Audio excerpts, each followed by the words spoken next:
lives here. Now we're recording. And the reason why is because we are really intentional here at the Miami Foundation and building the Miami that we all want to see, a place where we all can live and thrive in. And one of those ways of doing that is really investing in leaders, those that are already making an impact and can use more support, additional technical skills, as well as understanding of the history and power that already lives here. So that is the goal of this program. And we're really excited that all of you have joined us to learn more about it, but also hopefully get engaged, if not the Miami Fellows program, but also the Miami Foundation itself. I am Tiffany Wilson-Worsley, the Director of Collective Impact. I'll be joining you with some of my colleagues here. We have Jasmine, who is our logistics coordinator out. She greeted all of you all as you came inside. We have Nikisha, who is our VP of Collective Impact, as well as our President and CEO, Rebecca Fishman-Lipsey. You'll hear from them very soon. What I'd like to do is go through our agenda for today to see how we will spend the next about an hour together.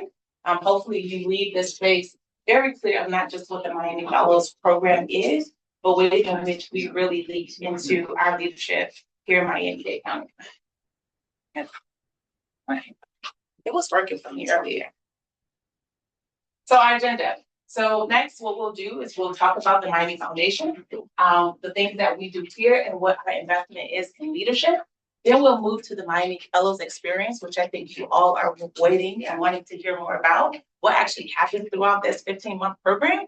And then I'll come back and talk to you all about the selection process so that if you have any questions, we'll follow that with questions from you all online and also in person. And now I have Rebecca come up and talk about our investment in leadership. Sure. So I'll just stand because great, now I can see you all. I'm Rebecca, and I'm feeling for the people who are going to walk in late because they're going to end up having to sit right next to this room, right into the center. Well, it's a pleasure to get to know you and also the folks who are online. And just talk for a second about the Miami Foundation, why we do this program, who are we? So just to zoom out for a second and knowing if you showed up to an info session about the Miami Fellows program, you're our people. You're people who care about the future of this community. You're already involved and giving back in a variety of ways and want to be in fellowship with other people who are deeply committed to the future of this place.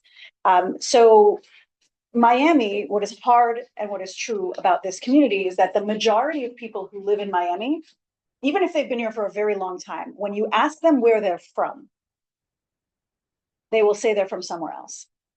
And one of the things we think about, we have very low civic health in Miami historically. There's a study that the Knight Foundation put out years ago on civic health all across the country, and they ranked consistently Miami as having lowest voter turnout, volunteerism, donation rates, even for a community with the wealth that we have. And the question is, what needs to be true for a community to love itself in all the ways, for people to get involved and give back, to be generous here, to find causes they care about. And what we do as a foundation, we exist to get people in Miami to love this community, to get involved, give back, be generous, find causes they care about, and really to be a healthy civic community that takes care of everyone who lives here. So we've been around for about 60 years. We operate basically like a bank of generosity. So we house about $500 million that the only thing the bank accounts here can invest in is building stronger community and helping Miami be generous and get involved and give back. So we have about 1,000 foundations underneath our umbrella. So underneath the Miami Foundation wings, there are about 1,000 foundations, some of them really big, like the Miami Heat. Instead of them having their own standalone foundation, we house and operate their foundation. When Royal Caribbean wants to have a scholarship program, instead of them trying to figure out how to recruit students and run that we run that scholarship program. And we have here families that have really large foundations who we run that for them. And then also families like the Lipsey Family Foundation is housed here, and that's a much smaller operation. But what you can imagine what happens when you see the movement and are actually moving resources for 1,000 different foundations. And then also people who've passed away and have left millions of dollars under our care to say, I cared about animals or I care about education forever and in perpetuity. Please honor my legacy in this community. So all day long, every day, what we're doing here at the foundation is investing in leaders who are doing bold things to strengthen our community.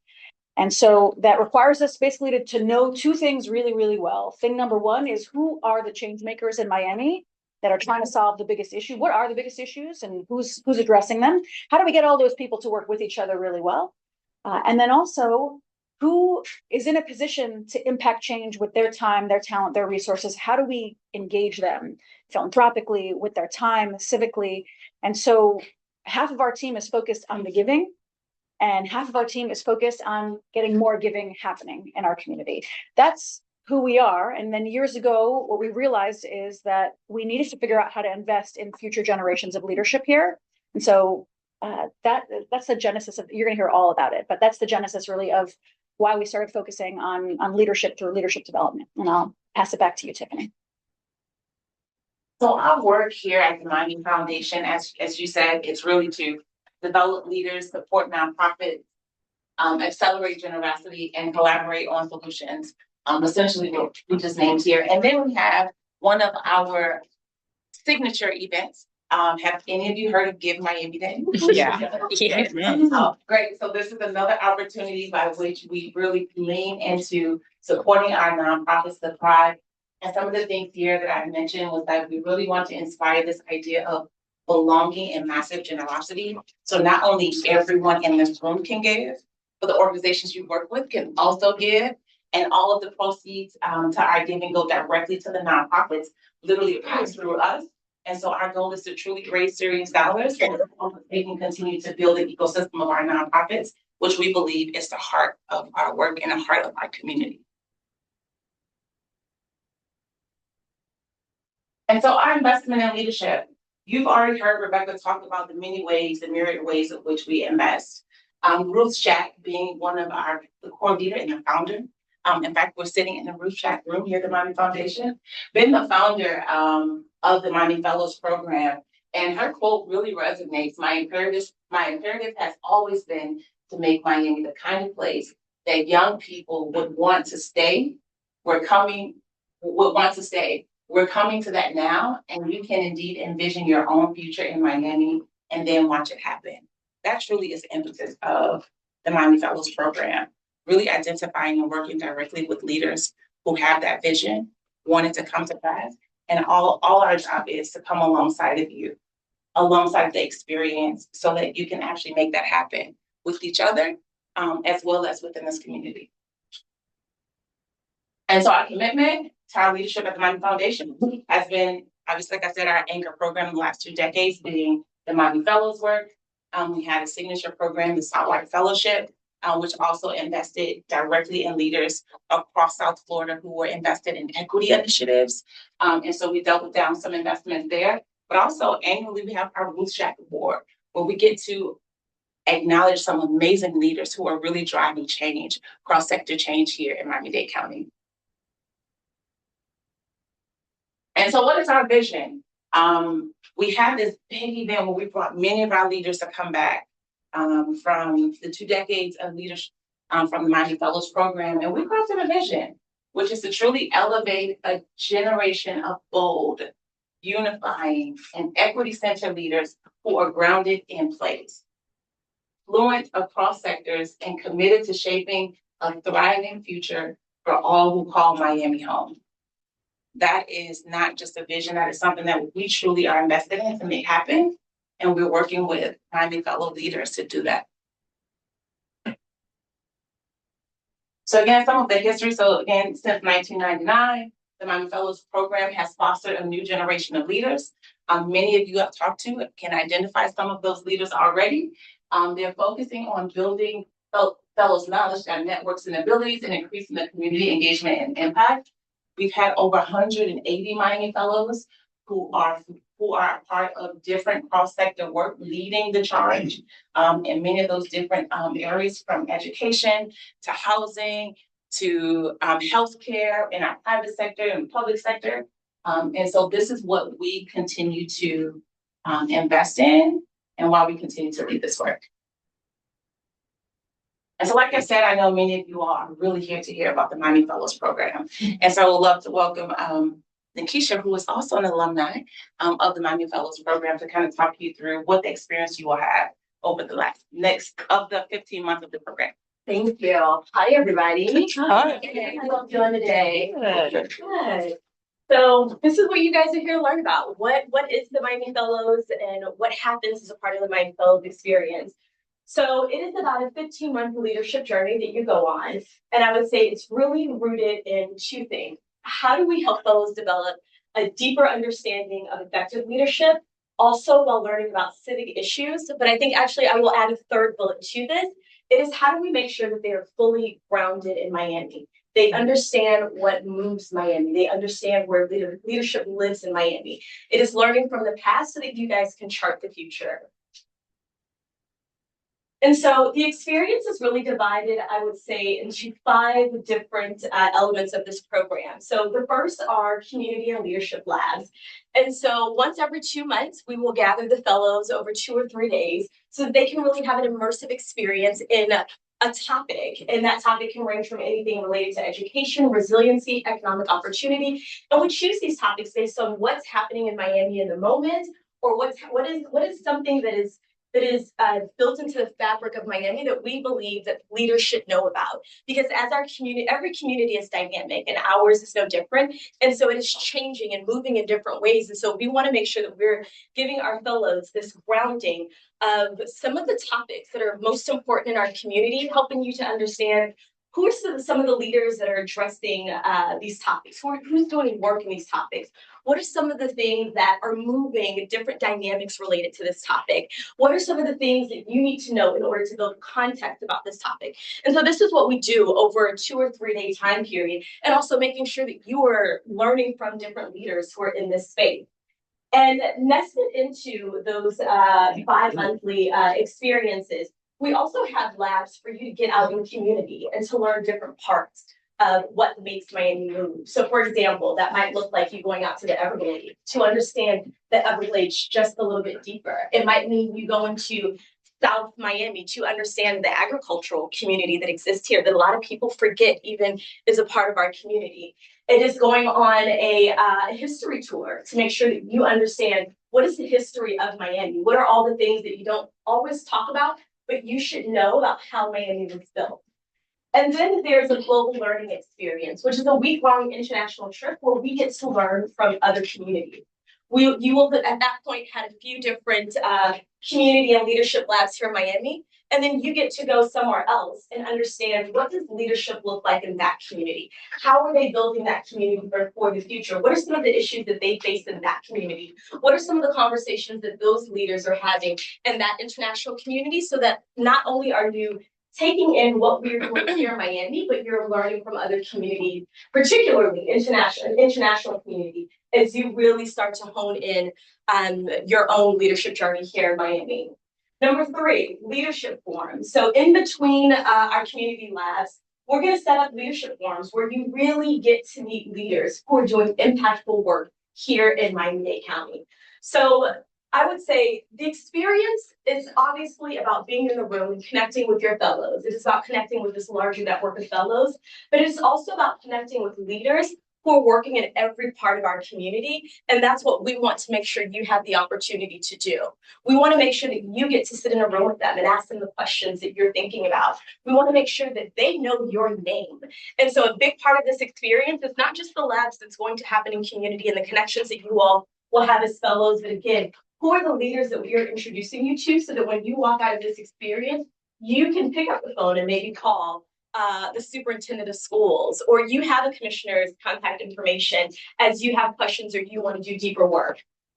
And then there's also leadership skills development labs, where we want to make sure that we are giving our fellows real world skills as they grow in their own leadership journey. So this looks like scenario planning, strategic visioning sessions, personal brand building, etc. And then lastly, we'll make sure that we're pairing all of our fellows with alumni mentors and executive coaches as you grow in your own leadership journey. So what does the timeline look like? So hopefully, as you guys were looking on the website and you were learning that the Miami Fellows program is open, you saw all of these dates. And somewhere on the website, it probably said, make sure that you can attend every single one of these sessions. So one of the things that's really important for us is making sure that all of our fellows can be in every single one of these labs. There are only, what is this? 1, 2, 3, 4, 5, 6, 7 labs. And so we want to make sure that everyone is showing up for every single one of these experiences, because there is the conversations that are happening as a part of these labs and all of the experiences that happen outside of these labs that will build upon what's happening in the labs. So just so you can get an idea of some of the things that will be addressed during this leadership journey, it is one, just understanding the history of community and building a community of leaders. Number 2, we're going to take you to FIU, where you will get to be a part of their leadership experience. So FIU has a really amazing leadership lab. And so you get to learn about your own self as a leader as you think about your own leadership journey over these next few months. We'll dig into education. We will dig into resiliency and environment. As I mentioned, there will be an international learning experience, but then we'll dig into the power of place, the power of our community. And then we'll close out with a lab on economics and just closing out our program in a really big way. And as you can see, these are the session titles, but there's also, it goes down even deeper into the focus areas, where you can see in the first lab, we're really focused on peer connection, values, leadership, and vision. In the second session, we're digging into trust, power mapping, and strategy. And that continues with each one of these labs. And so that is the experience. What is it that we are looking for in fellows? So one, we want people who are fully invested in Greater Miami. We are looking for leaders who want to build this community. We have inherited this moment that we all have, and we have the opportunity to build where we go in the future. And we want leaders who are invested in that.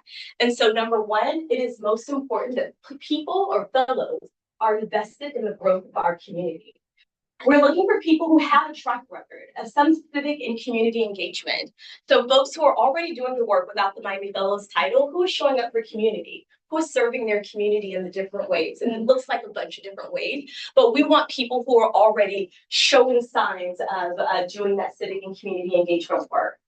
Number 3, we're looking for people who have their own goals to expand their leadership contributions and their impact. So folks who already have a vision for what their impact could look like on this community. So they're committed to this community, they're doing the work, they have a vision for what their contributions could look like. And lastly, people who are values driven.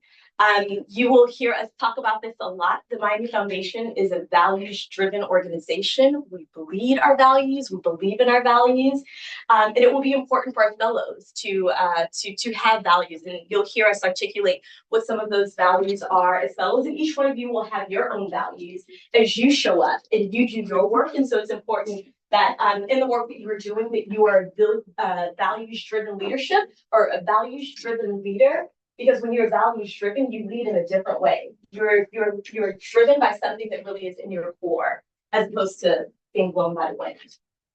And now I'm excited to welcome a few of our alumni who are in the room with us today to tell us about their own stories. So we've got 4 people here who have been through this experience, and I believe we gave them some prompts, questions to answer, and we gave them a time limit. Tell me, what are the prompts in the time limit? And Keisha, if I can, I just want to share 2 thoughts before we get into that, and so I can see the folks in the back row. So just a couple reflections as well. And I did this program myself, and it was transformational for me years ago. So one of the things I think people ask at times, and you showed in a previous slide, what are we looking for? Is like, are you looking for nonprofit leaders? Like, is that like, who's the who? And I just wanted to narrate something for you about like, why did we do this, and what's the blend of leaders we're looking for in a cohort, and how have things evolved over time in our community? What kind of leadership base are we trying to build?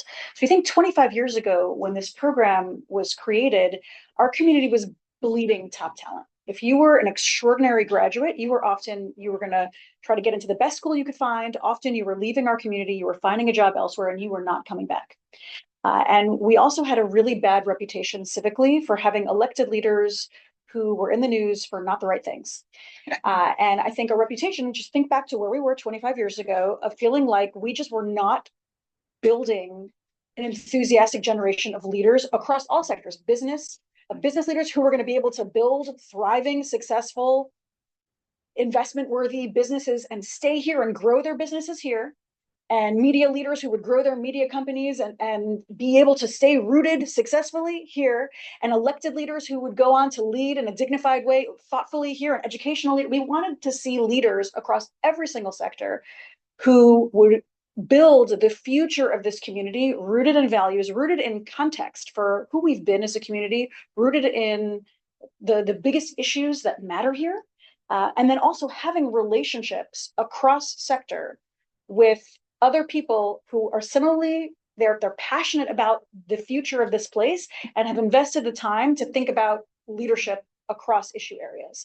And so what that's led to, and you'll hear about this from some of our alumni, is it was a leadership journey that I think unlocked interesting futures for the people who participated.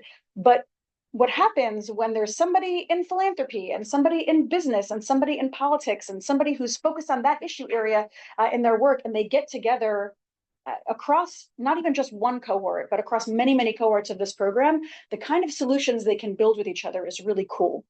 And so now when we start to plan these labs and think about who are the people we want to gather in conversation to put in front of our fellows who are leading in the environment, who are leading in economic development, it's actually Fellows alumni who we're calling, which is a really cool thing 25 years later. So the one thought I wanted to share. The second is that there are lots of great leadership programs out there, things you can do at universities that are fantastic. There are programs from all sorts of institutions and community that I would view as like resume building leadership opportunities. This is not that. This is not that. This is philanthropy from your community over the last 60 years, put money together with which to build a generation of future leaders for this community. And so we're not looking for people who want to show off on the resume that they did a leadership program. We're looking for people who want to commit to shaping the future of Miami. And it's a commitment. It's an enthusiasm, and it's a kind of a network that you want to build. And if that's not the kind of leadership experience that you want, I have lots of recommendations of great programs that will do the things you're looking for. This is a very soulful commitment to make, to spend, to see the dates of those labs and say, I'm going to immerse in and build my context for how did the environment end up the way that it has here, and what's our history, and who are the leaders who are making the decisions, and then to reflect on those leaders' values, and what does that make you think about yourself and how you show up as a leader, and who you want to be, and who you want the future leaders in Miami to be. So hopefully helpful context, but we're looking for people across every sector. And hopefully your life is really long. What you're doing right now in your job is not who you are. It's a piece of who you are. We're actually not looking to see your title. That's not the thing. What we're looking for is leaders who are passionate about this place, who are talented, who understand how to collaborate with each other, who are deeply committed to equity, who understand what it looks like to build across lines of difference, and who want to commit to a journey of shaping the future of leadership in this community. And so I would not feel in any which way about whether or not you're in the right role to be applying for this, because it's not about that. Pass back. Thank you. And I actually want to add one other piece that I forgot. But these labs, these are all day labs. And so as you all are thinking about your schedule here, you are blocking off your days and your evenings to dedicate during this time period. So just want to make sure that everyone knows that. Okay, so alumni stories. So we've got 4 amazing alumni in the room, alumnus, I believe, in the room. Who wants to kick us off? I'll start off because Rebecca said a lot of what I was going to say. This is not a traditional leadership program, right? If you're looking, like she said, if you're looking for a traditional leadership program, this is not the one. It says it right there. We are privileged to work in a field where your job is to leave Miami in a better place than we found it. This program is about Miami. Your leadership matters because we look at you as leaders already. So you're bringing something to the table, which is who you are. And to me, I feel like philanthropy and civic duty is a core of who you are. And as Rebecca said, your role is just a title, right? So take that out. Just come in here as you are. Be authentic to who you are. I always tell people, know what your purpose is. Know what your passion is. Everyone, yes, we all go do community service. It's not your traditional community service activity either. It's understanding where do you want to make an impact. I always said I was an anomaly, and I almost didn't apply because I felt like at the time, it seemed like a lot of people were lawyers or in the philanthropic field. I work in corporate America, in the cruise industry. So I was not your typical candidate, or what I would have considered your typical candidate, because we all make assumptions of ourselves. But I knew that my passion was in Miami. I knew deep down in my heart that service is at the core of who I was, and that's who I brought to the table. I didn't bring my title. The work that I do in the community has nothing to do with what I do in the office. I'm big on education. Anyone that knows me is that education, working with kids is always what's going to be the forefront. So that's what I brought to the table. I'm like, guys, here's what I've done. Here's who I am. And here's what I'm willing to continue to do in Miami. What this program does for you is very transformational. It brings out the leader and the service that's already in you, but it takes it to a whole nother level. The connection, the people, you see the growth from day one. Be very authentic throughout this process. Even going through the program, I say make sure that you can meet the dates. If you know now that you can't meet the dates, this is not the year for you. It's very important to attend every session possible, because every session has an impact to the outcome of the program. It is purposefully curated for the success of the program to ensure that you're going to understand Miami, to understand where you want to make an impact, and to make the impact that you can't do as an individual, because we're better together, right? The more collective, collaborative work that we do. Rebecca mentioned just a cross function, cross sectional. You have people in education, people that work in corporate. There is no one that you can think of within the fellows community that there's a network of anything that you need. And if they don't know, they can connect you to the right people. But the key to this leadership program is really to make Miami a better Miami, and to pave the way for the future before that's to come.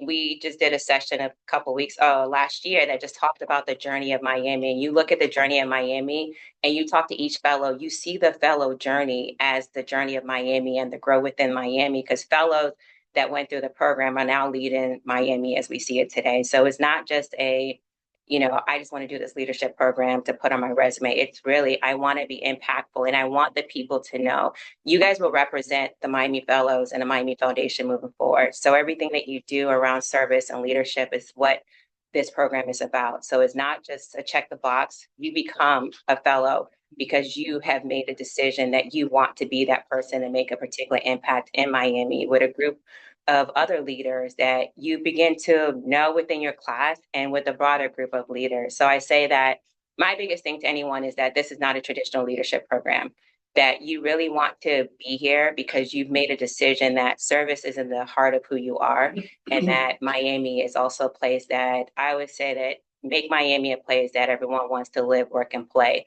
It's not just always about the service, it's always about the fun and the impact of the work that you do overall. Okay.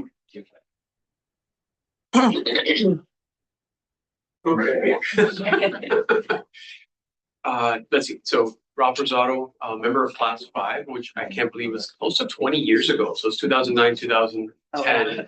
And I had just moved back into town. And I'm a native Miamian. My parents are Cuban immigrants, but I was born here in Miami, which I know is pretty rare, even nowadays, right? To find folks that are actually Miami natives. But I felt like I'd been kind of disconnected because I'd gone away to grad school, and I felt, as much as I love Miami, I felt like, I don't know, kind of out of place. And I thought I needed something that would help me to build up that network of folks, and also kind of, very much push me and make me a little bit uncomfortable. And I have to tell you, I don't know if this is the case with every class, but we had some really, really sort of deep, soulful, challenging, and very uncomfortable conversations around provocative issues of race and gender and belonging, and a series of things that you would just leave there and you're like, oh my gosh, I need a nap after that session. Right? They talk about it all day. Yeah, you kind of need it because you need a little break in there to really sort of process everything. So it is not your conventional leadership program. I've been through a few things. I'm a lifelong learner type. So I'm always trying to figure out like, oh, who can I learn from, and what are the best ideas, and what are ways that I haven't been thinking about things that I should think about them. But I just found it so energizing to be around folks that are deeply, deeply committed to this hometown, right? And I think the expectation, implicit or explicit, is that you will stay here forever and make your mark, right? So I think the foundation is investing in people, but they also are investing in the place. And so I think the hope is that you will say, if you're in the program, that you will say, I've learned a lot and I'm going to take all of this, my cup is full. I'm going to take this and invest it back in this hometown, and that you'll be here for generations and generations. And they do a really thoughtful, they go through a very thoughtful process in terms of putting the classes together. So you will get to know folks that candidly, like at least in my class, there are folks whose past I probably would not have crossed. And I got to hear about people's upbringings that didn't overlap with mine at all, which was very homogenous, which is probably the case for most folks, regardless of what that means. They are looking for folks across the county. They are looking for folks that have, backgrounds where maybe some folks came from wealthy families, some folks came from families that had nothing, and a sprinkling of folks in between. And I'm sure they're probably looking for folks with different passions, right? So I agree. I will second that in terms of there's not like a perfect candidate. I think we all go through that whole sort of imposter syndrome, like, am I good enough? Am I focused on the right issues, et cetera? I think they're probably looking for a cross section of folks that are deeply passionate, but each about different things. So you have that network, right? And I will tell you, it pays off in spades. I feel like on an almost daily basis, I'm in touch with folks that are part of the alumni network. Like I'm now working with an assistant city manager who's an alumnus, and she's a parks expert. And I'm passionate about parks, but I'm not a parks expert. And so I'm getting to do like very special stuff, I think, for the city of Miami, tapping into somebody who brings that wealth of knowledge into it. I overlap jurisdictions with a school board member who's also an alumnus, who is one of my kitchen cabinet folks that I go back to and I bounce ideas off of. There's a lobbyist at the city who's somebody who's from my class. So I say, hey, if I say this, does it come across this way? Or what do you advise in terms of messaging? And it is like a deep and wide bench that you will hopefully be able to tap into of folks that are local experts that are just as committed as you. And it is, I think, a lifelong process, because I think enough years have gone by that I can now say that I've made phenomenal friends across classes, and just deeply honored every time they reach out about this is going on. Would you like to attend, or just anything? I'm like, I'm so there, because it is just the right kind of people you want to be in a room with. Not just your class, but the previous classes, the classes that came after you, which is everybody else on the screen. Really our fearless leader here. They're all exceptional people. So you can be very lucky, and I encourage everybody to apply. So if anybody's thinking, oh, after I heard all this, I'm kind of intimidated, maybe I won't apply. No, man, absolutely apply. So Ralph, just to double click on what you're sharing for a second, because you've had an interesting journey as an alum. So this is his second political career, now as a commissioner for the city of Miami. But before this, you were in the administrative side, yeah. But not and it wasn't North Bay Village. It was North Bay Village. And it was like a whole crew of Fellows alumni who were there together. It was like the vice mayor's an alum, and everyone was an alum together. It was a very cool thing to see happen. But I guess what we're talking a lot about is like what happens as an alum. And what was it like to get in? I'm curious if you can, and again, it was 20 years ago, but like for me, the most transformational lab was going to see the Port of Miami. And I remember waking up that day and being like, this is going to be boring. Why are we doing this? I don't care about the port. How is this relevant to me? And it changed the way I see Miami forever. And so I'm curious for you, thinking about the things you learned then and how they practically impacted your journey now serving as an elected leader. What was content for you that was the thing? Oh, that's really interesting. It looks like the labs have changed quite a bit. So I definitely the topics are different. The facilitators are different. There was one just specifically on values. And I will tell you that as an elected official, being pulled in different directions, just thinking about like, what do I believe in, right? And it's a constant tug, because what is popular and what looks good in the paper isn't necessarily what you believe in. And it's about like framing things. So there was a whole session that they used to have that I think many of the early classes had as their first lab, which was on values-based leadership. And like figuring out like who you are as a person and how to take that stuff that's inward and like put it outward and act upon it. And also be really intentional about explaining things, which is like not easy to do, but like, we may not agree on something, but if I tell you where I'm coming from, you're like, oh, okay, I still don't support that position, but I get where you're coming from, and you're coming from a good place. And that's where you're doing that. So I think that's the one that stuck with me the most, for sure. Hello. And I think so. You're sitting next to each other, either I'm one. saying that because the commissioner has the best seat in the house. I don't want you guys struggling to see. Anyway, good to see you, man. You too. Two of his kitchen cabinet, at least two, Yeah. are from class 8. So I'm not advertising for my class, but I was in class 8. But what I think you can see in this institution, Miami Foundation is going to be an institution that's going to have a really, really powerful role in the future of Miami-Dade County. I understand we're taking people from Broward this year, but I know people have feelings about it. but It's the right move. notwithstanding that, That's a good thing. I think that you can see the people who are staff here. It's not a cult by any means. There's a diversity of thought and ideas, and not everybody always thinks the same. But I think you can see from the staff, from our leader, class 6, that this is a place of exceptionally qualified and quality people more than anything, along the same lines of what everybody is saying. With that, I will only tell you, for me, Rebecca was actually in my interview, and I went home and I said, oh, well, I'm sure I get it. And somehow I got it, and I was referred to the program by Wally Saladin, who was a former member or a member in a previous class, to class 8. And for some reason, he thought that I had something that would be worth applying for the program. Unbeknownst to me, it would be a game-changing event in my life. I was working in financial services. I had come out of power generation working for FPL, which is now Next Era Energy. And I ended up, my current role is I lead a development division for a housing developer here in Miami-Dade County. And my territory is the state of Florida and the Caribbean. All of that happened because of all of that stuff that Ralph talked about and that you've heard about, that friction of having ideas come to fore and you thinking about, wait, how do I fit into the grand picture?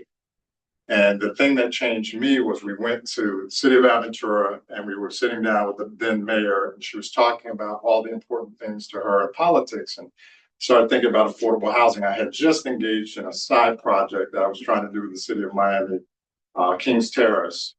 And we were doing this project, and everything she was saying, I was like, oh, no wonder I don't understand these government people.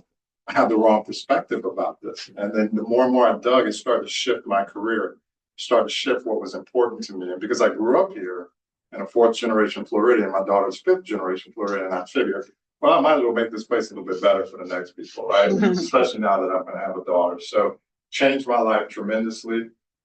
You had a great impact on me when you came, and you were working for Radical Partners at the time. And I think you were a consultant, and she spoke, and I said, oh my God, these people are smart. I want to be like them. And so it just really, it encouraged and fostered in me to dig a little bit deeper in what I could do myself and impact in this community. But I will tell you, all that is great, but it also made me think that I can do well while doing good. And that became the mantra of how I started to engage even in business. So I wish you all the best. If you do not get in, do not be discouraged. That just means that I have a ton of great ideas. But this is a fantastic program, I think, and I wish for you that it would change your life in the way that it had changed mine. So thank you for coming out, and thank you for leading us. Thank you for leading us. You guys are fantastic, and I think it shows this institution is here to stay. It's a great institution. Be a part of it, whether you get into the fellows or not. Thanks, Fran. Okay. So hello everyone. My name is Estrellita Sibila. I am part of class 6. I was in Rebecca's class, and I think if you were to create an avatar of the Miami Fellow, the typical Miami Fellow, it's not a man, it's not a female, it's somebody who's intellectually curious, who is extremely passionate, and somebody who's really ready to get their hands dirty and get into the community and do something that is outlandish, big, flashy, and that just requires a lot of big minds around it. And those big minds are the people that are sitting around the table with you. And over time, you'll come to realize that these people, we have the most common denominators with one another. And in our class, we had Democrats, we had Republicans, we had reporters, we had lawyers, we had, people from all walks of life that came to around the table so we could have these really deep discussions about what is it that moves you, what is it that it is going to make you stand up for the cause, as opposed to just watching the meeting from the comfort of your house with popcorn and saying like, oh, I would do something different. How is it that you choose to lead? When do you take a stand? What are you going to stand for? It's really wonderful that we have this incredible network throughout the community, and we're fanatics. Like anybody who's been in the program and is a Miami Fellow is like super deeply proud, and we're committed for life. There's not that we're committed for life, they're also committed in us for life. So it doesn't just end with the 6 or 7 sessions that you participate in. It's a constant telephone call with somebody else that's calling you because either they're looking to engage in a particular board and you may know somebody and you may be able to help them, or they're presenting in front of a commissioner and they want to understand, what are the touch points that they need to include in their presentation in order to make sure that everyone votes on it. Or it's, being able to meet with an affordable housing developer and understand, okay, they did these types of projects and you're familiar with it because you're a zoning attorney. So it's this incredible network, and it's power. And it's the ability to really harness who you are for the greater good. So if that's who you feel you are and you could become, I think this is really that big push that kind of like just projects you into the next level, and do it with no fear. Be who you are, have your opinions, be ready to share them, be ready to laugh, be ready to cry, be ready to grow, and just know that this is probably the most important application you're going to put in this year. And No pressure. And it's a very competitive group. There's very great people that have come together to really make this program phenomenal. You as applicants know that. Some people apply a second and a third time and they get in. Just know that it's when you are in, it's your class. So if you don't get in this class, it's because it wasn't the class for you and it wasn't the right group to help you be the best you can be. But I encourage all of you to apply. I encourage all of you to sit down and just think about your personal values and how you could have your personal values reflect in your application. Because I think that's always something that resonates with the readers and the interviewers. So if you have any questions, you could come chat with me afterwards or send me a note. But I'm happy to discuss anything with you all and kick it back to Rebecca. Yeah, I just want to add one thing. Do not wait till the last minute to do the application. Oh, yeah. Give yourself time, because it's going to require a lot of thought process and really digging deep into really recognizing who you are. I remember the first go around when I was doing my own application and I shared it with a former fellow. He was just like, this isn't you. And he forced me to really get deep into who I was. And like she just said, reflected on so do not wait till the last minute. It's not a typical just submit, this is my leadership skills, this is what I do. We're trying to give you guys the answers to the test, and listen to what everyone's saying, that the more you are, the better chance you have to get selected. So I want to talk through the selection process. If you've already started the application and or visit us online, you kind of see some of this information, but I want to create this space here to let you just reiterate the information. Then soon after this, we'll open it up for questions, both online and in person.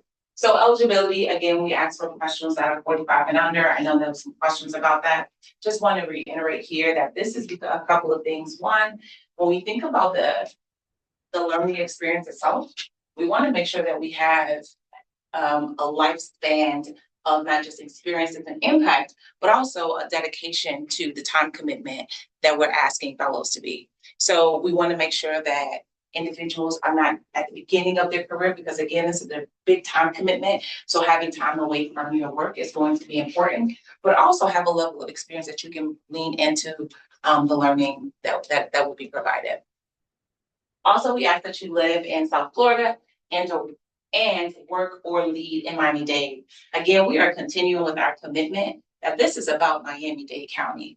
And we also are very aware that affordability here in Miami-Dade County also has changed. And so we want to make sure that we are creating space for those who are 100% committed to Miami-Dade County, the community, the family, the residents, but may not have opportunity to live here.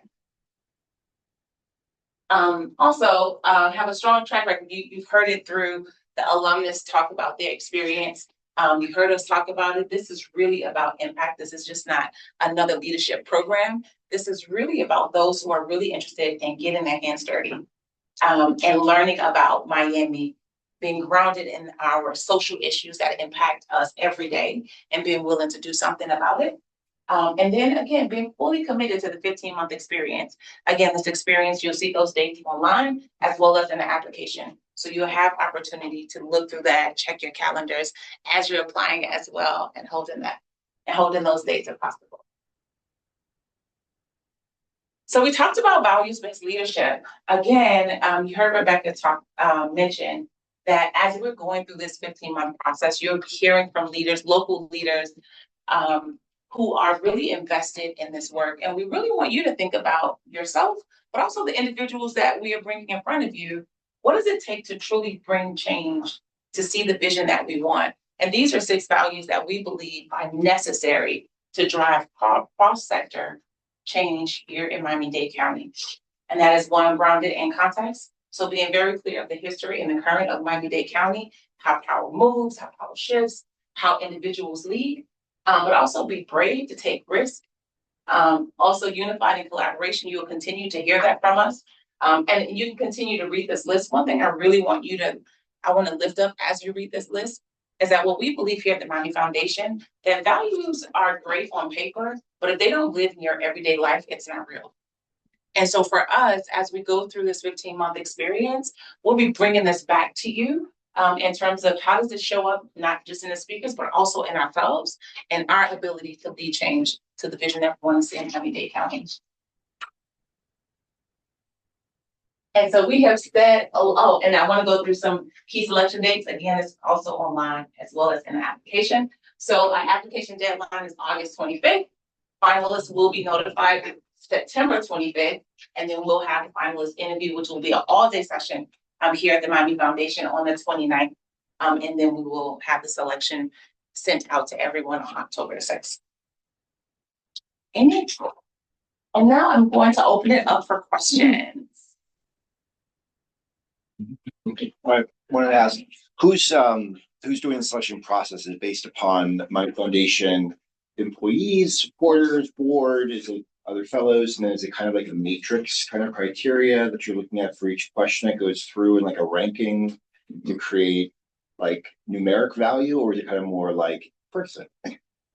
Yeah, it's a great question. So we'll have a couple of selection process will be internal. The first round will go internal to our leadership staff here, but then we also have a committee that is mixed with different leaders throughout our community, including some of our fellows as well. Our matrix will be numerical, but the questions will embody questions about the human themselves and their ability to lead locally, the impact they've made, but also the ability to continue to lead change throughout Miami, utilizing our program. So this idea of can they be someone that will be successful in this experience that we're providing? And just a little color on that. So it's about 30 people in a selection committee. So after we're going to get far more applicants than we could possibly interview. And so our team goes through the process of culling all the applicants, reviewing them. Then we have a 30-person committee who's going to be going through that as well, determining who comes in for an interview. And there's a bit of an art and a science. There's going to be more people with a perfect score than can get in the program. Mm-hmm. And so we then need to have the conversation. Are we covering all of Miami in this cohort? And how are people going to interact with each other? What's going to come from that? And so, like, yes, there is a scoring process, but also it's not like the top 10 candidates with this score are all going to be in the program. It's human. Yes. So you've had a chance to a little bit of a pause between the last time the program ran and this time. Have you made any significant changes to the program or reevaluated some of it? And how will this one, if so, be different?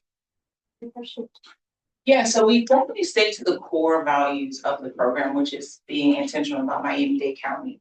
But as was Nikisha stated earlier, we really think about what are the issues that are happening here and now. what are the things that we need to be learning about that could totally change the trajectory of Miami-Dade County in the next 5 to 10 years, and who are the leaders to help us do that. So our curriculum is always intentional about some of the current issues that we see happening now, but also arising that will impact our future, that will impact the future as well. And so that is this, it's the same in that that's something that we do every year, every time we run the program. But also I would say we're also adding skill building to this curriculum, which is really thinking about how do we tool the leaders and what they bring to the table. How do we give them more of not just the knowledge base about Miami-Dade County, but also the skills that they need in order to be successful as just leaders. And I'll add one sprinkle on that, which is that we never were as explicit before about the values. We knew them. If you could ask fellows, they would narrate what they thought the values were. But to actually craft the program and then look in each session and say, like, after we meet with the superintendent, after we meet with the president of Miami-Dade College, we're going to debrief that, not just for the content, but actually we're going to reflect on values, and we're going to be clear about what values we were looking for and digest it together. That was happening, but it's just a little bit more explicit. Yeah, I just wanted to ask, because you've emphasized a lot about the value of authenticity in this application process and, you know, showing as much of yourself as possible. So I wanted to ask about the recommendation letters. So like, what elements should we be bringing into that? Like, what sort of recommendations like that can augment this process? Yeah, it's such a good question. There are times in your life where the best recommendation is going to be the fanciest person you can find. And sometimes that's helpful if that person really knows you.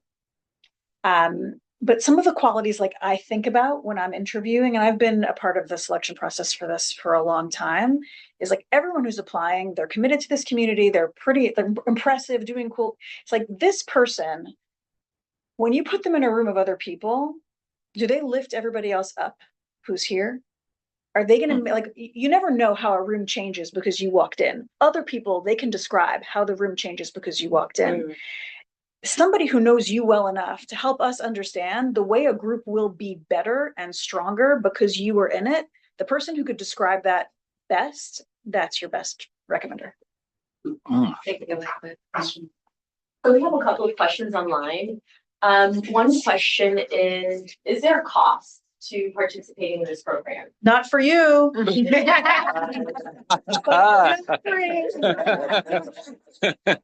I'm joking, but to be honest, this is a very, very large investment. But that trip that you go on internationally, that's entirely paid for by the foundation and by people who invested in this program.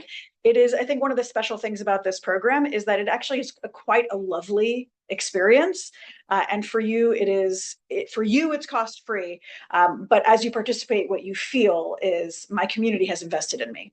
And there is an expected ROI from you to the community. That is the cost. Friend keeps paying it. It's good. Yeah.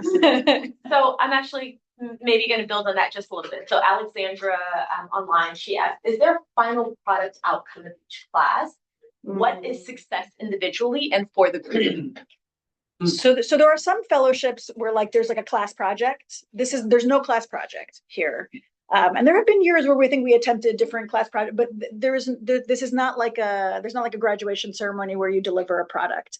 And there's not like something that you commit to and sign. You do write a letter to yourself at the end of the program, which we'll send to you a bit later on. But really, the real outcome we're looking for is that I want to be able 5-10 years from now, when we're planning the next cohorts and we're thinking through who are the leaders who are making the biggest impact in the community, we hope it's you. And that's the ROI. We want to see you be really successful. And what we view as successful isn't just you're leading something impressive, but you're doing it in a really cross-sector way, in a way that is equitable in its nature, and that's lifting the entirety of the community, that's done in an ethical way. Like that's the ROI for us. So great questions. Wow. Yeah, I've got a few more. Is there an educational requirement? Like graduation education? No. Nor is there when you apply to staff.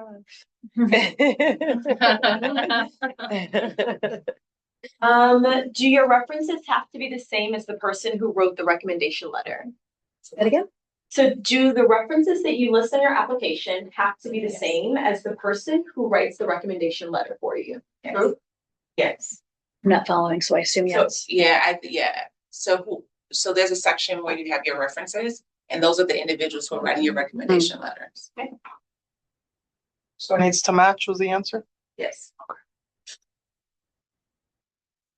Are any of besides the international trip, are any of the labs overnights or just for Good question. logistical? Good question. Oh, is that like We don't know surprise? that one answer. Yes, all of them. There's all of them. All Oh, of okay. Yeah, so and it's interesting, so we get a hotel. And we stay, so Star was actually my roommate when we were back in the day. And it was interesting because I remember when we've had some debates about like, should we continue to require this or should we do? And Fellows, I think we sometimes as we were experiencing, I was like, do I really need to stay overnight? I really just want to go home and sleep in my own bed. But there's intangible things that happen for a group when you spend that kind of time and when you're not kind of showing up and leaving. And so there will be some things that are one-time events where you just show up and then you go back to work. But for the labs, you're there for a 2-day period of time. We had someone in our class that chose not to stay the first day, even though he had a room with someone. But after he met us, because he wasn't sure what to think, that it was one of our most bonding moments because he told us he lived down the street, but he lived in Flagler, which was not down the street. But we all went together. We all went together to, his place for him to go bring his clothes back and stay the night, because being together changes. I don't know what it is, but it's part of the process, right? It's part of really immersing and getting to know each other. But I think from day one, like we all just gelled. Some people said it took multiple sessions, but the more you spend together, the more you start to build that, relationship moving forward. I was wondering, like, what exactly happens between the labs in terms of creating the connection? That's 15-month program, but it's 7. So what does the between work look like? So every 2 to 3 weeks, you will have a leadership lab, a skills lab. And so that's when you would possibly, and this is not optional, but it's not mandated as we have the 15, but it's an opportunity for you to do like visioning session. What does it take to craft the visioning session? What is it, time management? So we have those leadership labs, but we also have those leadership experiences that she talked about. We'll do like a trip to the Everglades, we'll do a history tour. So we do have those in between those sessions. We're really intentional about that. So just to be clear, so you'll see on the page there, these are the dates that they must be saved in your calendar. But in between there's all sorts of programming you'll get invited to that's most people will be there most times, but if there's one you need to miss, like it's okay. But there's some things that it's like the foundation is going to do that for you. And then I think what really ends up happening is that fellows end up creating hey, I'm having my showcase this week and you should come and see it, or that kind of stuff that's kind of fellows led, that I think is what really creates the bond. To the point of sort of connecting as fellows and beyond your class, I wanted to know a little bit of what are the occasions, the opportunities, even, past the program to connect with folks across different classes? Because obviously there's a lot of examples of those relationships being built, and I'm just curious as to, what's this programming that then happens, or more of that, again, building your own network? So I'll talk about 2 things. So one, the Miami Foundation is really intentional about creating space for alumni to come together. And so we have quarterly events where we have alumni come together, be it happy hours or attending. We do running every year. And then not running. What do we do? You run to 5K races. We do 5K races. Running. Run. But also, like she said, alumni also host events and fellows also join that. Yeah. But I also open it up to alumni to also go deeper in that. Ways in which you continue to engage. You will hear about people that you should meet, and you're going to end up reaching out to them, getting to know them. Yeah, so we have a page which has all of our fellows and a link to their LinkedIn, and the fellows go on there, and you kind of you self-network in that way. But for myself in this role, and by the way, I applied to this job because Kareem told me to apply. We were at like a fellows alumni thing at some like it's true. I don't know if that's the reason, but. Well, it was the reason I applied. But so we're building a big project at the foundation right now, and before I preview that with anybody, I sent a note out to all the alumni and said, hey, I'd like to sneak preview this with you. And for me, whether I'm leading the Miami Foundation or whatever venture I'd be building, this is my think tank, and I'm going to want to invite them to things. And so I see that, when someone becomes a mayor of their neighborhood, they're thinking about who they're going to staff, they're looking at the alumni base, and they're calling people and building out their team. And so some of that is stuff that we will do quarterly happy hours, or the thing that we're doing in a week or two. But some of that it's driven by the fellows themselves. Tiffany. Oh, sorry, she can go first. I was just curious, how do you track the impact of the alumni? I don't know. Do you have like certain metrics? Right, because you're saying like over time you want to see that they're making impact on the community, they're making change, but how do you know? So we may not physically track it by like reporting on it, but I think if you go around Miami, you will find a fellow actively involved in something that's impactful in the city, whether it's in politics, education, corporate, lawyers. So I think that it may not, and I think that's why we say that it's visible and you may not know, but I guarantee you, if you walk into a room somewhere and you talk to someone, there's multiple commissioners that right now we have people on the school board. So you'll see the impact. So to me, that's what I think that makes this program very unique. They don't have to talk about being fellows, but once you become a fellow, you recognize how many fellows actually are within the whole community in a leadership role. But to speak to that for a second, because there's some alumni program I'm part of where like the way they're measuring my impact is, do I donate back to that school or whatever metric they're looking for. It's very hard with which to set concrete goals for this group, because I don't want to be telling alumni what careers they should be going into, or how, this is really, we've committed in humans and their future, and then in the build out of a leadership base. And so if our hope was, Ruth, who helped found this program 25 years ago, she was looking for a future generation of leaders. And so she was thinking about mayors and commissioners and school board members. And so to see the number of elected leaders and staff members, and then corporate leaders across a variety of sectors, when we look issue area by issue area to see like who are the change makers, who's leading the charge on affordable housing in Miami, it's Annie Lord. She's a fellow. And in the environment, it's Rachel. Across each issue area, am I seeing people who are actually making a difference? And in some way, have we invested in their leadership, either by grant making at the foundation or by actually pouring into their leadership? That's how I measure a yes. But what we haven't done is like made a checklist to track against. And we probably won't, because I think it will hold back the natural evolution of the fellows. But I appreciate the question though. I think there's also like self-reporting, right? Because what you'll find with this group is that there's groups that you can't walk in and tell your friends like, oh, I got a promotion, or I'm now on this board, or like it's not gonna resonate with them in the same way that discussion with these group of fellows will hit. So what you'll find is you'll get together with these friends and you're gonna be like, oh my gosh, so you're on the board of this thing. That's amazing. Like, how can we collaborate? So it's almost like a self-reporting that you'll share with your cohort and your friends and the people that share these same values of intellectual curiosity, growth, impact. So I think we share it amongst ourselves in a meaningful way, because we know that this is a supportive environment and that it's not like you're showing off. You're celebrating and you're being celebrated, if that makes sense. Like Star and I are on an advisory committee for the Miami Parking Authority, but we didn't know, it wasn't until later that we both found out that we were fellows, right? So it's anywhere that you can think. Yeah, Marvin's now on the board. So anything you can think of in the community, I guarantee you'll probably find a fellow, which is surprising, which speaks to the program. I have two very biased questions. One, I see the response around people working at the same organization. I am going to use Alejandro as an example. If a fellow that used to work at a place or still works at that place, can a new applicant that still works at the same organization apply, right? Let's say MTC. That's question number one. And question number two, would it be detrimental to applicants if one same person gives recommendation letters? Because I could say, here you go, Kathy, here you go, Sharon, here you go, Ale, here you go, Annette. Would that be detrimental to them if one same person recommends several?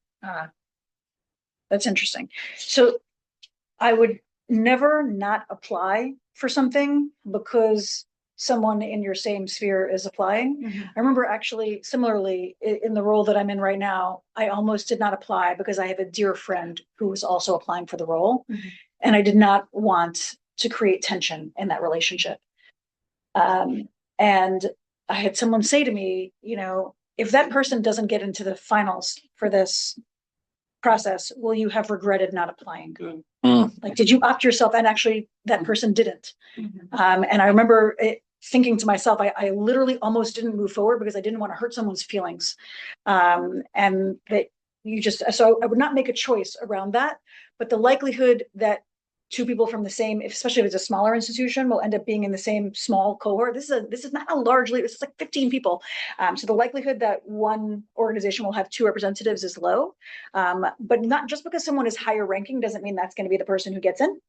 And I would not hold back from applying just because someone else was applying. And in terms of the recommendation, I don't even know how to answer that. I feel like if you can authentically write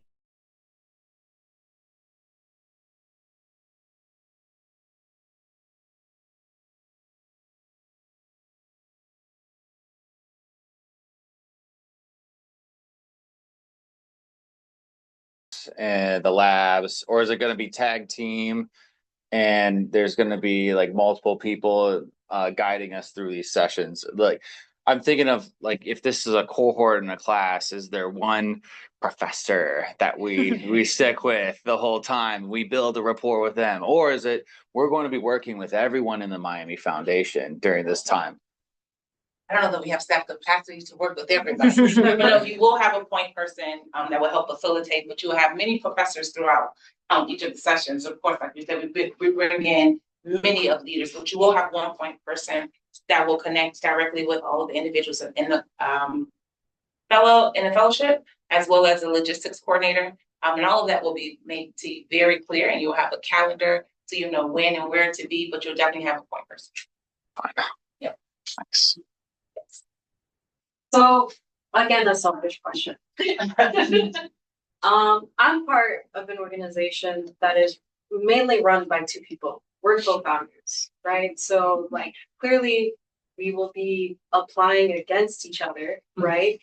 If one of us gets in, my question would be like, what is sort of like the situation of like, I want to share this information that I've been like learning through this experience, even though you can't be a part of it. So is there like some sort of like copyright thing? Like, is there some of like secret privacy thing that we can't like too much disseminate information or? Give away the handshake. Outside of the handshake that we cannot share, there's going to be knowledge that is shared, skills that are shared that we think are necessary for all leaders. It's unfortunate that we can't serve everyone. However, I would say, yes, it is important to share the knowledge that you're learning. It's going to help build leaders that help build the vision that we want in Miami. And so good information goes fast. So we want that to continue to happen. maybe things. I would give you a booklet for your team. Yeah, there's going to be some personal sentimental moments that will occur. I mean, those we try to keep within the circle because, that's the level of trust that you create with your group of people. But I think, like Tiffany said, a lot of what we learn is learning about Miami, is learning about leadership. So you could share and learn, and she may share something that you can take back. So I think it's just, it helps also with like the marketing of the program and enticing people to reapply or to come back. So they too can genuinely have that experience that you had. It's not gonna be the same, just someone telling you about it. All right, So we share the knowledge and keep the secrets inside. Thank you. Any other questions? Yes. Is there a lot of homework, or is it all just you show up, you learn a lot then, and then afterwards you come back, reflect, and then you can come back the next time in a few weeks afterwards? Or is there like some types of write-ups that you have to send or anything like that? There are multiple. I've never done any program like this, so And yeah. there will be some prerequisites, right? So Yeah. I think that is important. You will have some deep dive and leadership conversations that you may want to go back and read for yourself in order to get your own deep and understanding and knowledge. But there will not be any essays or capstone projects that you'll be required to write. But if you would like to, I can guide you in that. Like, for example, so, let's say in the education lab, you're going to visit a variety of schools, you're going to meet with leaders in certain positions. You're going to want to read people's bios before you show up. Like, they're going to send materials out that you'll want to, it's not like heavy reading and essay writing, but you'll want to take the 30 minutes to read the stuff and feel like you're going to get so much more out of it because you know this person. And so you can ask deeper questions because you read their background. And so it's a little touch. The FIU lab, there is homework before that. Leadership assessment. Mm-hmm. You're going to do a 360. Yes. One more question. So I was thinking about what you had all mentioned earlier about who you are as a person, who you are as a leader. It's not about the title or like job you have, right? So I'm thinking there's a lot of different work that I do in the community. So one avenue might be in the education sector, but then I'm also doing work that has to do with immigrants or immigration, right? So like I'm very present in the community.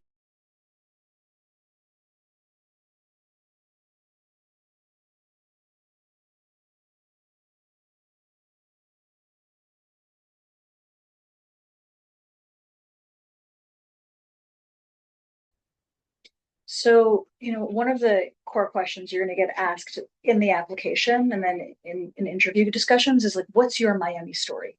And you decide how you want to answer that question. That's a pretty open page for you to think through which parts of yourself do you want to put forward.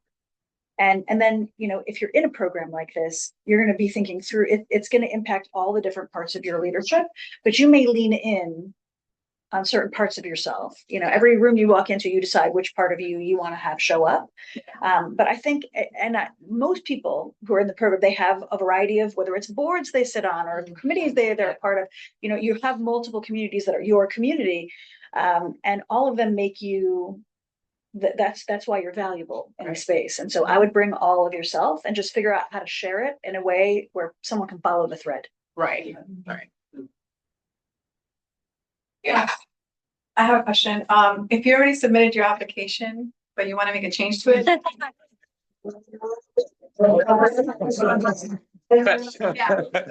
my references don't match my recommendation better, so I just wanted to change that. Is that It's good feedback. We need to know that. That's actually helpful to know because we want it to be clear. There's no trick question. So if you want it back, we'll send it back. For sure. Yeah, okay, thank you. Thank you. Or submitted.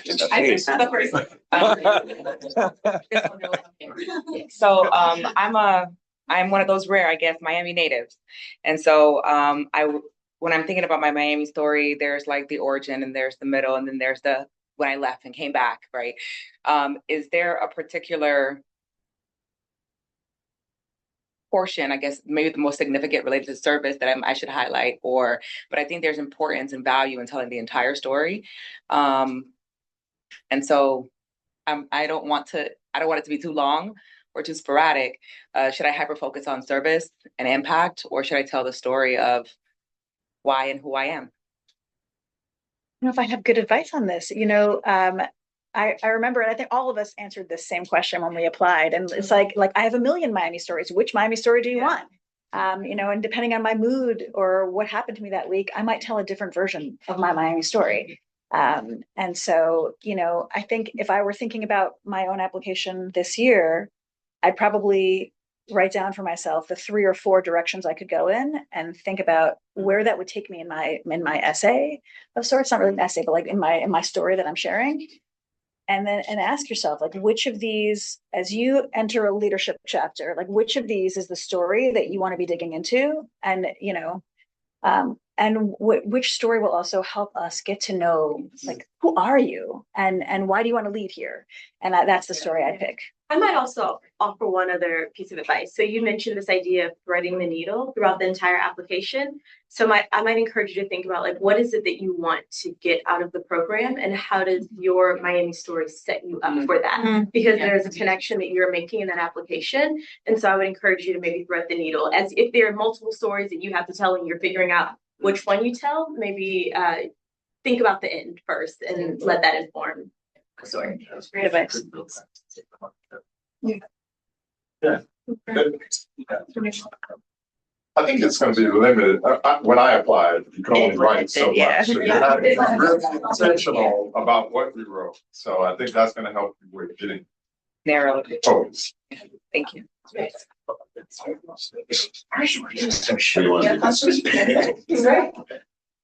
Awesome. Thank you I know everyone here really cares about this community. Thank you for being the kind of leader that you are. Whether you get into this program in this cohort or not, your friends, your family, and we hope that there's lots of things that you will come to and engage with us, and we'll stay in touch throughout this process. And Tiffany, thank you for leading this session.